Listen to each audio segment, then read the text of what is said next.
Just picking up on a couple of things that sort of really resonated from our pod, Rob. One of which is burnout.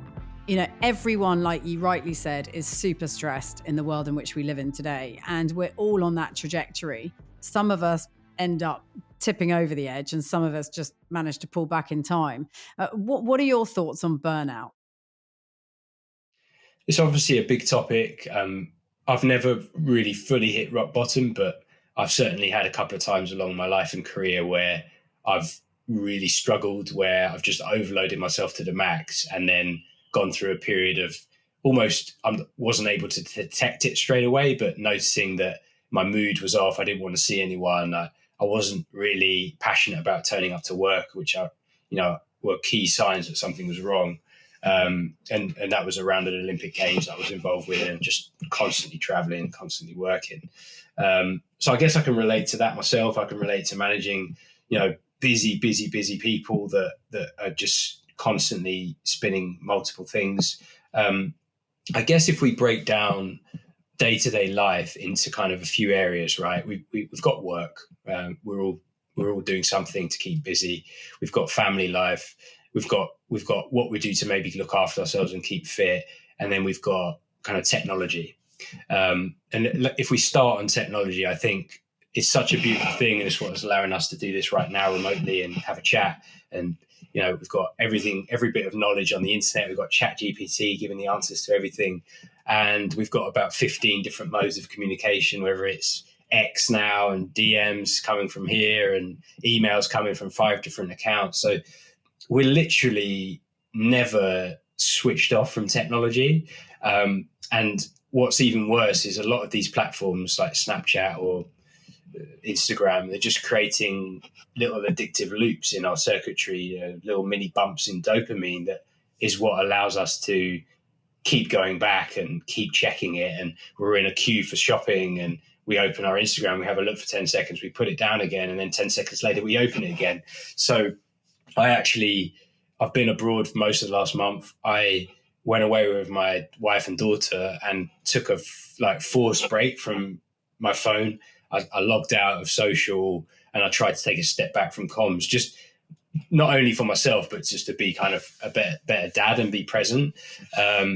So I think my advice to people who might be on the brink of it, and I actually met someone yesterday that was, he'd had to take a step back from work because of similar things. And I think being able to be really strict of ourselves with technology and making sure that, for example, people might know, look, you don't reply to WhatsApps all day. And if they need you, they call you. And if it's not important, don't call me after 6 p.m.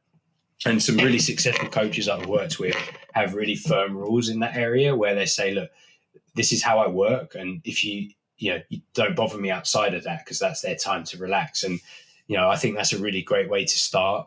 And then, as I said, the other areas around training and life, making sure that if you are pushing yourself in work, you probably need to take a step back in training, and vice versa. If work's a bit quieter, we can push the end on training a little bit. So I'm often seeing people break from being under pressure at work and then just pushing themselves too hard in the gym.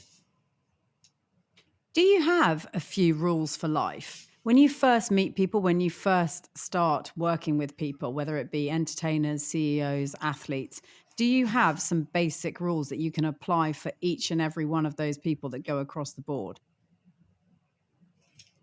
Yeah, nice question. And I think it goes back to our earlier discussion around being consistent and being prepared.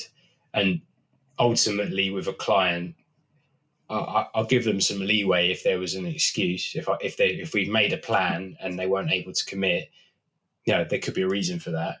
But if it's repetitively, then just not sticking to the plan, then I'll probably have a pretty low threshold to kind of work with them because, you need people to step up and follow the process. So that would be it, really. I kind of tried to get my philosophy across that, it's not me dictating. I'm not that type of coach, but because if I'm working with someone like your husband who's got an insanely well-rounded knowledge around sports science and nutrition and training, he's going to teach me stuff. So it's about saying, look, you tell me what you know, I tell you what I know, and let's create an evolution of where you're currently at. Because a lot of these people that I'm working with, they've got tons of knowledge. So I'm there to kind of facilitate and not necessarily, like I said, reinvent the wheel. Are you somebody who messages somebody after 9 p.m. at night?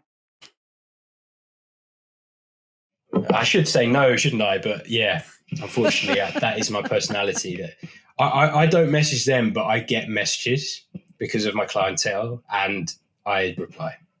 So I'm not a finished product myself, and unfortunately, the kind of world I'm in with my industry, there is a level of like needing to work outside of hours. But whereas like 10 years ago, I had say 60 clients a week, I've now got a much smaller number that is less stressful. So having a message from a client that I really love at 10 o'clock asking me a question, it doesn't stress me out really.